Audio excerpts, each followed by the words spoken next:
Welcome to mini lecture number 11 for Computer Science 163 at the University of Wisconsin-Eau Claire. In this mini lecture, I will be talking about sorting algorithms. This is covered in your textbook in chapter 12, sections 1 through 5. And I want to note that this is not actually in your physical textbook. This is an e-textbook. So please do check it out. Or not an e-textbook, it's an e-chapter available through the publisher's website. I've also posted it to Canvas for my students who have the subscription license for the textbook. Before we begin, here's a few review questions for yourself to think through. I encourage you to take a second to pause and make sure that you're especially comfortable with the simple algorithms that we talked about in mini lecture number 8 and functions and passing by reference. That should be very, very comfortable for you by now. The goal of all sorting algorithms, and there are many, is to sort or put into order all things in an array or a list or a vector. And usually this is ascending order, but sometimes it can be descending order as well. What kinds of things do we do this to? Well, any number, of course. You can always sort, any integer, double, float number. You could also sort characters, putting things in alphabetical order.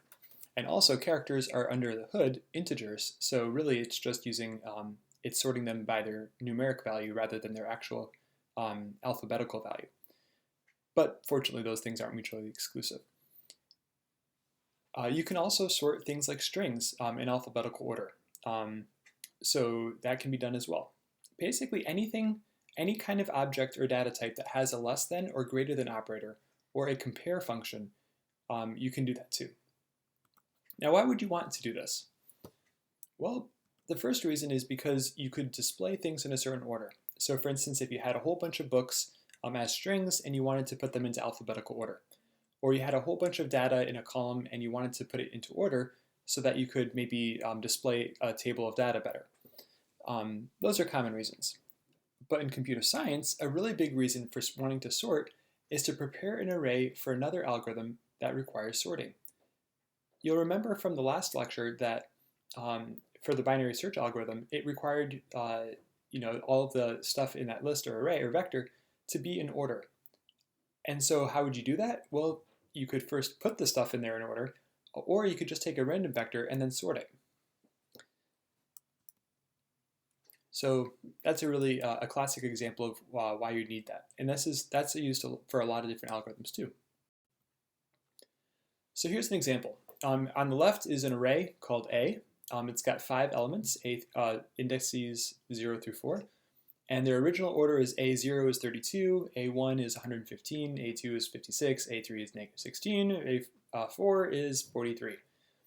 When you sort them, then they go in order from smallest to greatest. So now the first element, A0, is -16, and the last one is A4 equals 115.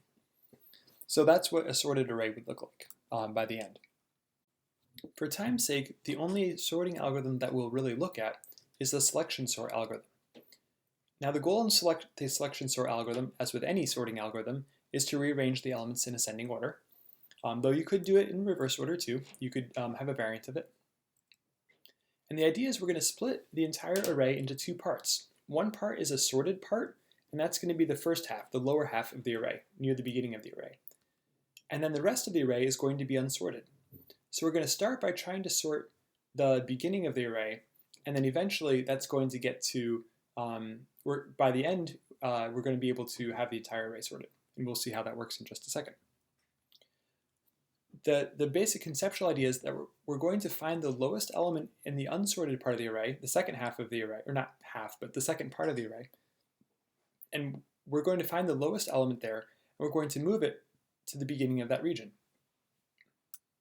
We're just going to keep doing that. So here's an algorithm using pseudocode.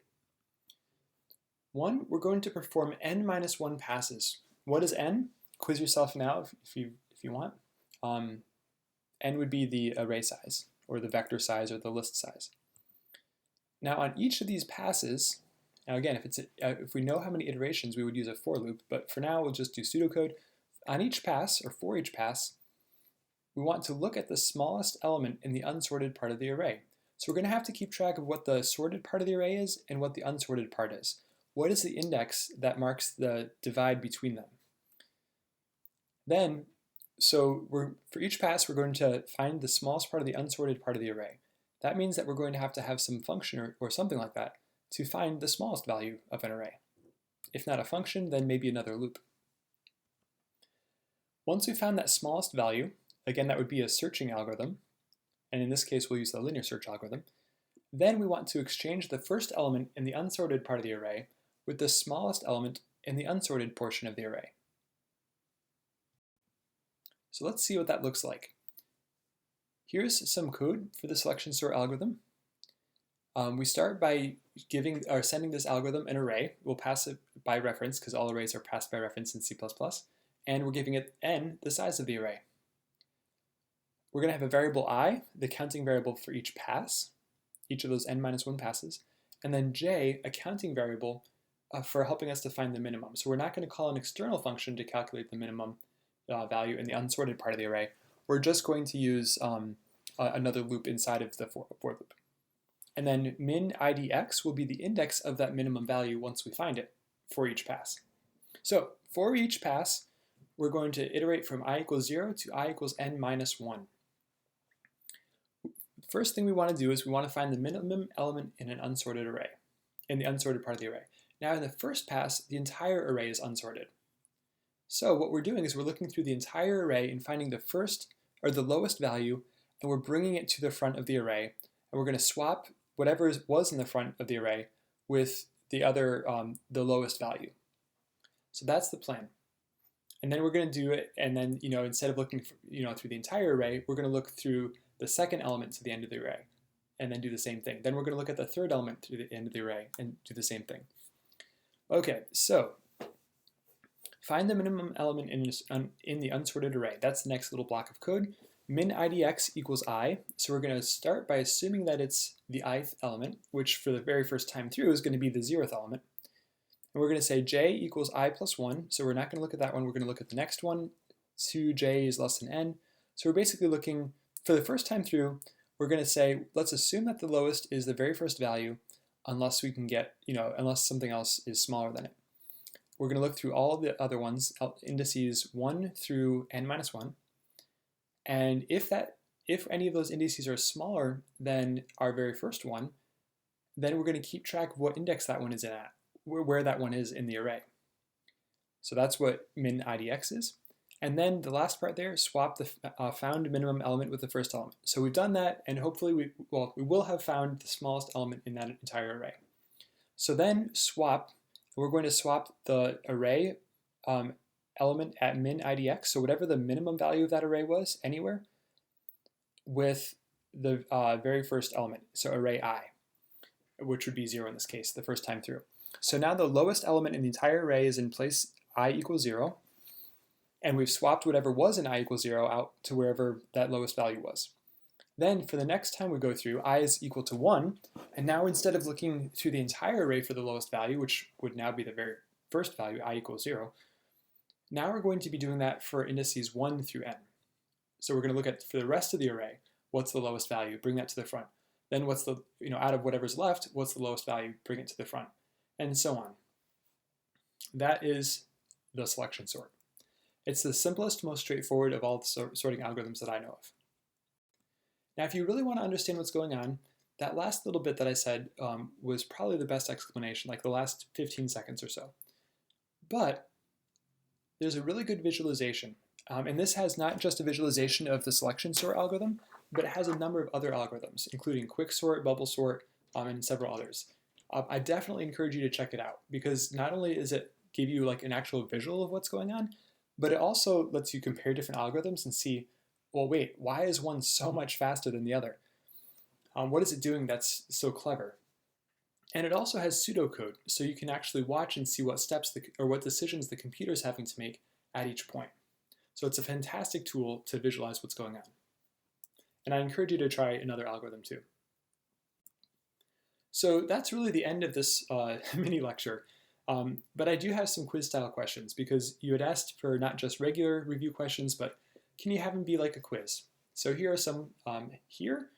And I actually have the slide or the answers at the end. So I encourage you to to really think through these now, and then once you've got actual answers to them, then go ahead to the very end of this lecture and then check out the answers and see how well you did. And if you have any questions, please let me know. I also have some practice problems. Here are some practice problems for you to try.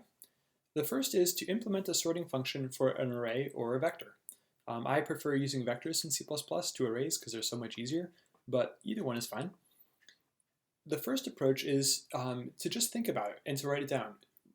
Try to develop your own algorithm. So come up with the steps.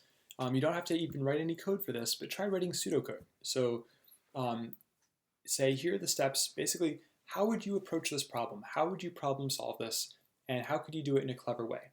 So try to do that.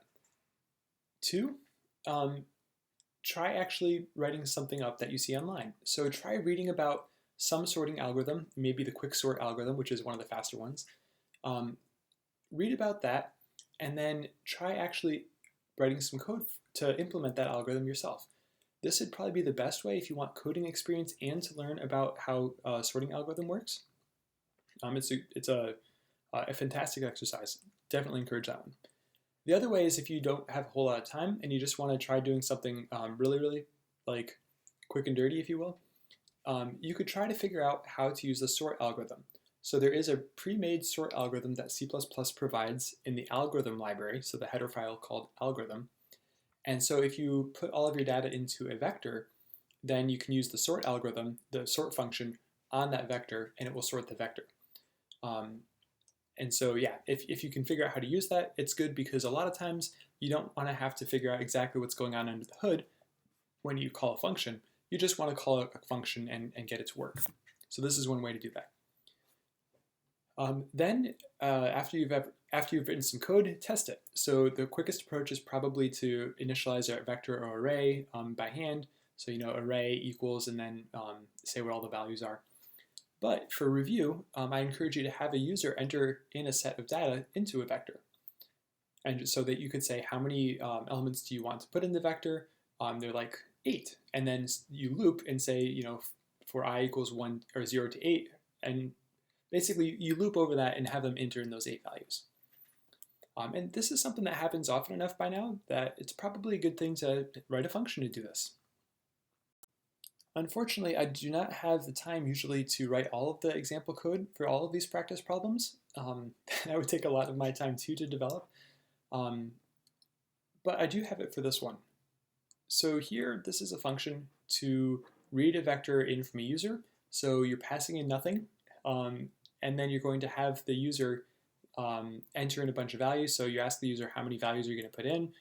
They say how many values.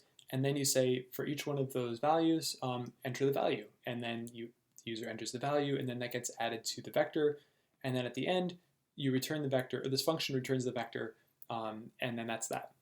So this is an example of, well, this is the answer to the first one, or the second of those practice problems, or part of it. You'd still have to actually write a main method to call this function, and so on. There are other places where you could see how to actually sort a vector using some actual pseudocode, including in your textbook. So if you want some example code, that's the best place to check.